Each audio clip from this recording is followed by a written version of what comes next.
Good morning, everybody. We are again together to study. What we are going to study? We will learn chapter number 11, Components of Environment, part 2. First part, this much we had completed yesterday. Is it? Yes. Today we are going to see the remaining part of that chapter number 11. We were learning about components of environment. Okay. We had just introduced the chapter, what is environment, what are the different types of environment, what are its different components, what is the relation between the components, everything could we saw yesterday. And we saw that we need to protect our environment because the environment is very much important for us. Yes or no? Yes. So now we are moving to today's class. What is that? Domains or spheres of environment.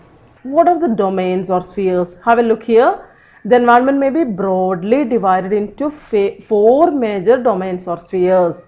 The environment around us can be divided into four groups. They are known as domains or spheres. What are they? Atmosphere, lithosphere, hydrosphere, and biosphere.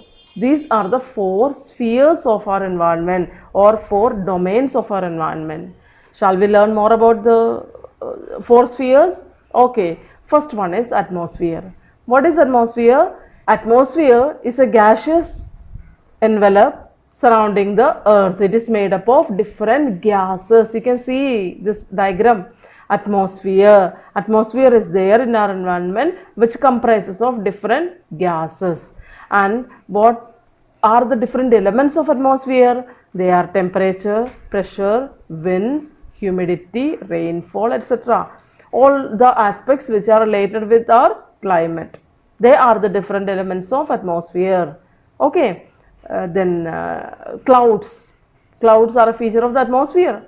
Okay. Then these different factors of atmosphere or elements of atmosphere combine to produce weather and climate, which affect the environment. How does it affect the environment? We get rainfall. If we get more rainfall, problem will be there.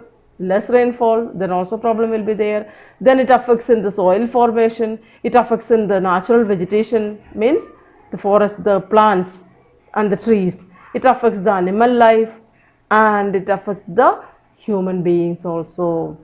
This atmosphere has a great role upon the environment. Got it now? Okay. Atmosphere is surrounding the earth.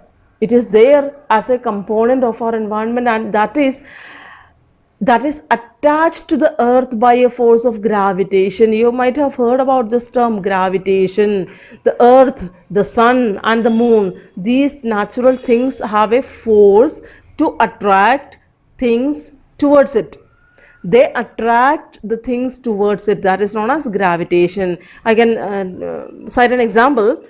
If you take a magnet and if you bring any of the things which is made of iron, like a safety pin or a wall pin or any item which is made of iron, then what will happen? That magnet will attract that particular thing towards it. That force, that type of force is exerted by the earth.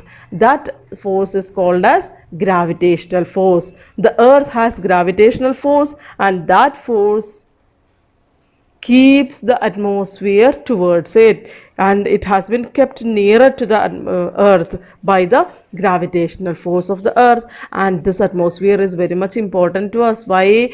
Because it protects us from the heat and ultraviolet radiations of the sun.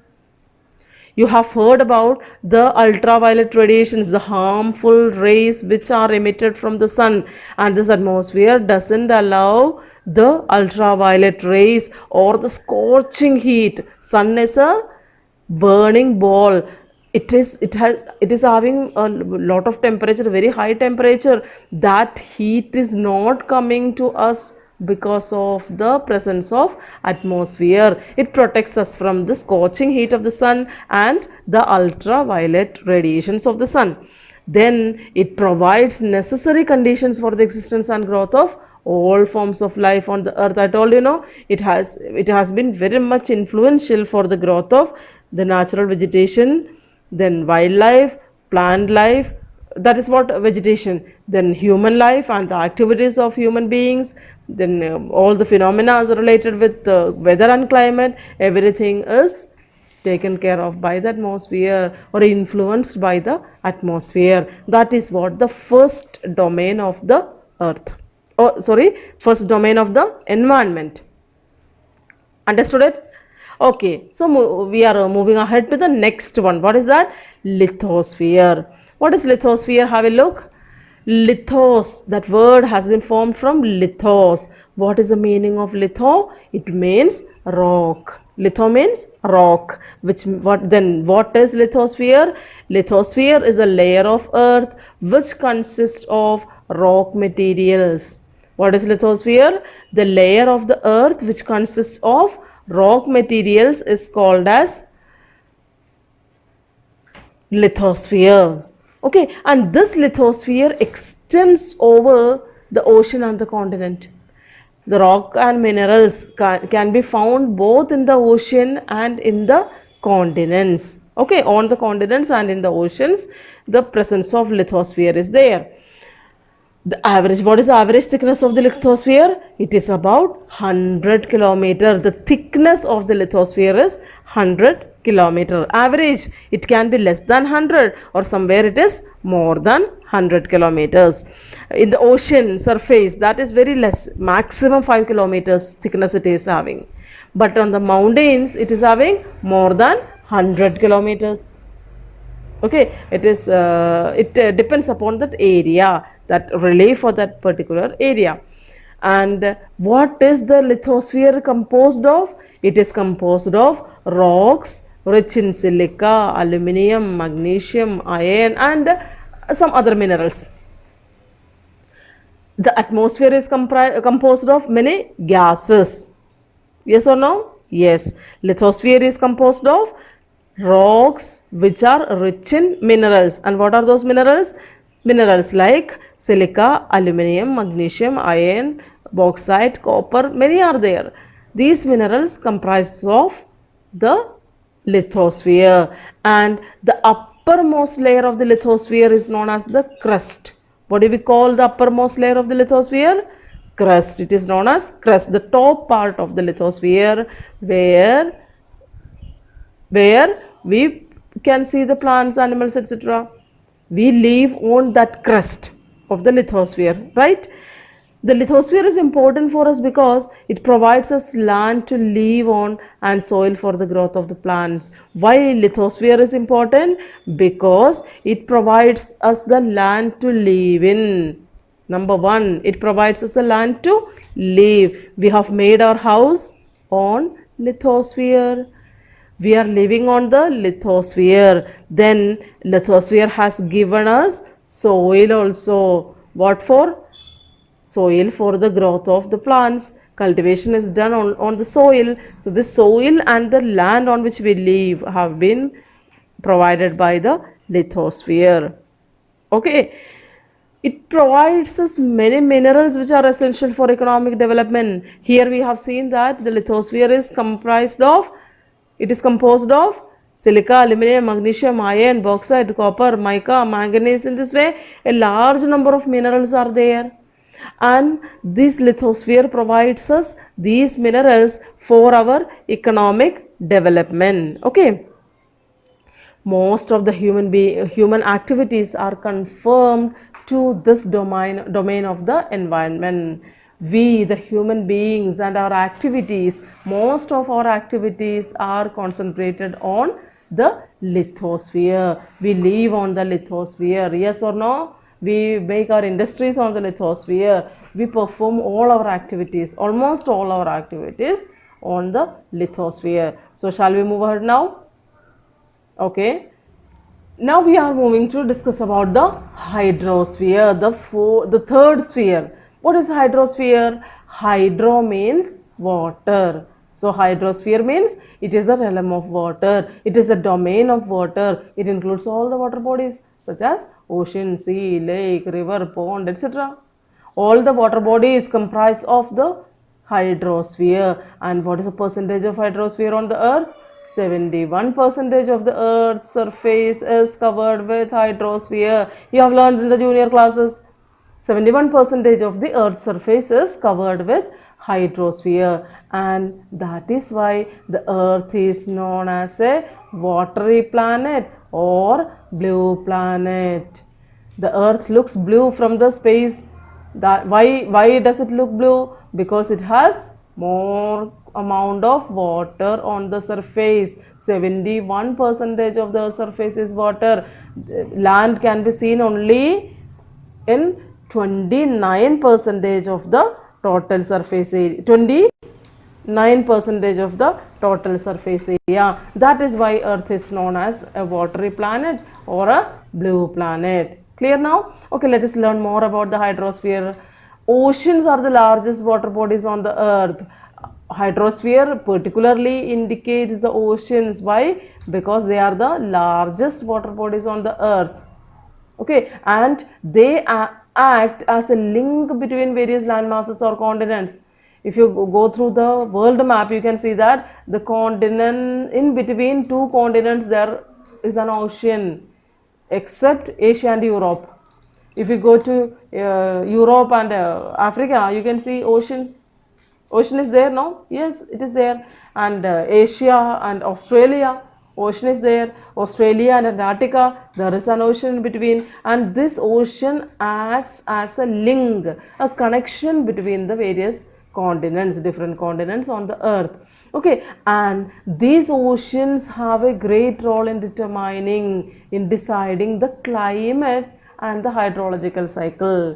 What is the hydrological cycle? Water cycle is also called as hydrological cycle. This hydrological cycle and the climate of an area is decided by the oceans. Okay, and how do they influence the climate of an area? Do you know? The places nearer to the coastal area have a moderating effect, have a moderate climate. If you go to the sea coast area like or a beach like Kolkata or Mumbai, in these coastal areas, if you go there, the temperature is not too hot nor too cold. It is not very cold or hot. It is moderate, it is medium. That is because of the influence of the oceans. And these oceans, number one, they determine the climate and hydrological cycle. Number two, they moderate the climate of the coastal region. Number three, they are a storehouse of our food.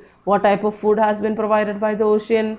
Marine food items like fish, and there are many other seafoods also which are available in the ocean.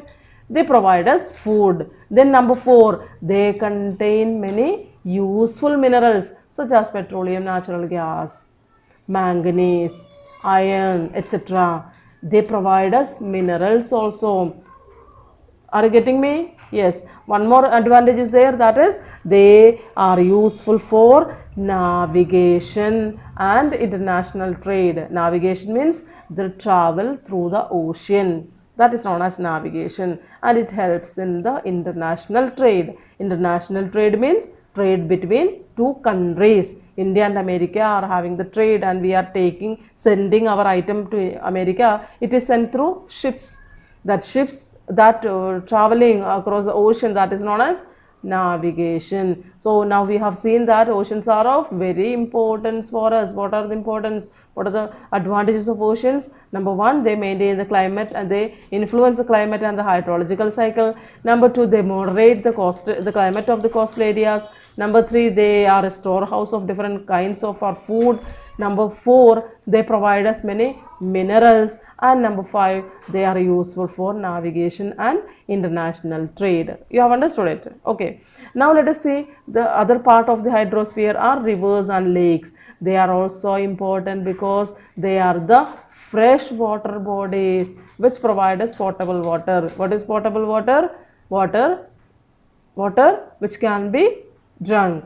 The water used to drink is known as potable water, and this potable water is provided by rivers and lakes because rivers and lakes have fresh water in them. and this river water and the lakes water are used for different purposes, other activities like irrigation. For the industries we are using them, for the people who are living near the rivers use that river water. In this way, rivers and lakes are also very important for us. Now you have come to know the importance of the atmosphere, lithosphere and hydrosphere. We are moving to the last one. What is that? Biosphere. That is the fourth domain of the earth. What is biosphere? Biosphere is the domain of life. Biosphere is the domain of life. It supports life. This is a sphere which supports life on the earth. Okay. What is it then? It is a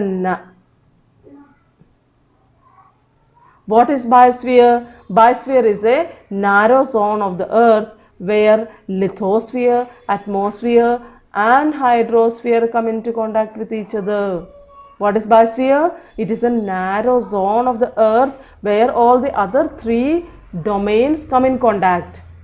Biosphere has different aspects of lithosphere. We can see soil and rocks and minerals in the biosphere. Then air is there in the biosphere.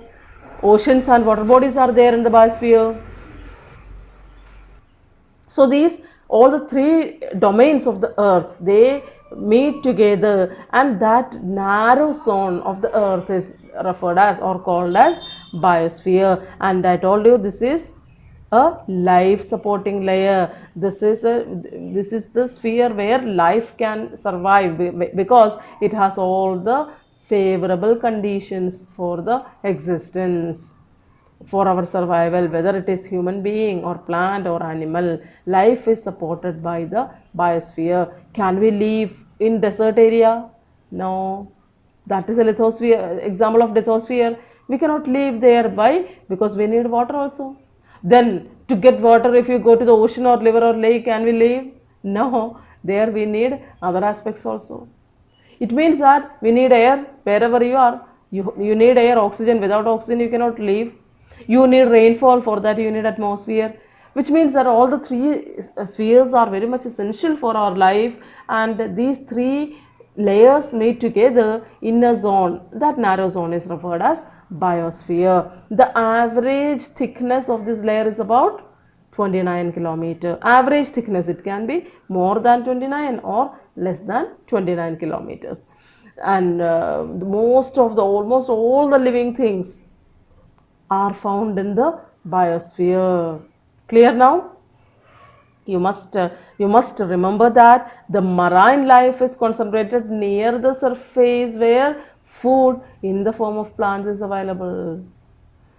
Marine life, aquatic life, the life which is in the water, that is concentrated. Where are they concentrated? They are concentrated in that area where they are having the surface where food is available in the form of plants. They get their food from different parts of the aquatic plants. There only they live, and that is what the biosphere for them. Marine life is, however, different from the life of the life on the land. Marine life is having its own uniqueness. Okay. All the terrestrial animals or plants, or they cannot live in the ocean, and there are many varieties of marine life which cannot survive on the land. Okay, that is different. That biosphere is different for aquatic life and terrestrial life. Clear now? And there are some microorganisms live in the atmosphere and in hydrosphere and lithosphere. There are human beings live, then animals, birds, everything have been found in a narrow zone where all the other three spheres meet together. That is known as biosphere. We cannot live in a particular sphere. Life is possible only in the biosphere. Clear now? Okay, so we have completed all the four spheres of the atmosphere. What are all the four spheres of the environment? What are they? Atmosphere, lithosphere, hydrosphere and biosphere, right? That is completed. We are moving to the last topic. What is the last topic? Last topic is biodiversity. What do you mean by biodiversity? Do you know? Biodiversity means the wide range of species of plants and animals. There is a wide range. There are a large number of species of plants and animals in the biosphere. That varieties of species of plant and animals is called as biodiversity. It is also known as biological diversity. Okay, this our life, the basis of life has evolved on the earth and got diversified during the past millions of years. Thus, forms of life have evolved on the earth before millions of years, and they diversified. Some forms of life started living on the land, some started living in the ocean, or some in the atmosphere. Some microorganisms are there in the atmosphere. Okay, and this process of diversification has given rise to different species of plants and animals.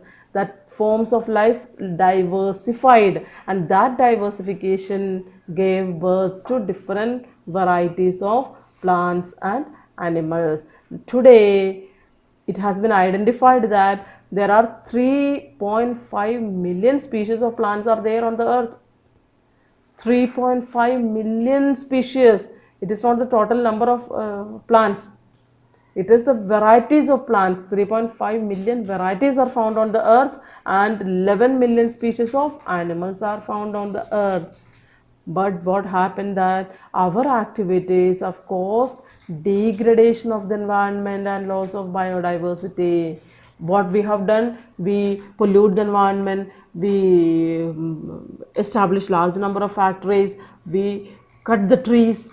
In this way, what do? We degrade the environment. By our activities, the environment has degraded and biodiversity has been lost. What is biodiversity?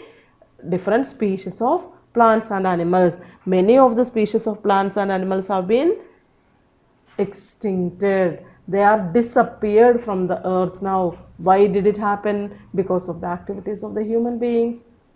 Clear? And there are some which are facing the danger of extinction. If we don't take care of them, what will happen? They also will be extincted. They will extinct within our future. So what should we do? What lesson you have got from this chapter? That you have to take care of your environment. You should not pollute it, you should not degrade it, and at the same time you should protect our biodiversity. This biodiversity is very much important for our survival. If there is no biodiversity, if there is very less biodiversity in the world, what will happen? Many of the living organisms will die. They cannot survive. We need this type of huge biodiversity, huge differences in the forms of life, so that our survival is easy. We are comfortable then. So what should we do? We should not make any damage to the environment. Clear? So chapter is completed. Questions have been given. The answers are very clear because I have explained all the answers. Okay. So shall I wind up? Okay. As usual, you will stay inside your homes only, so that you can be safe and take care of yourself. Bye.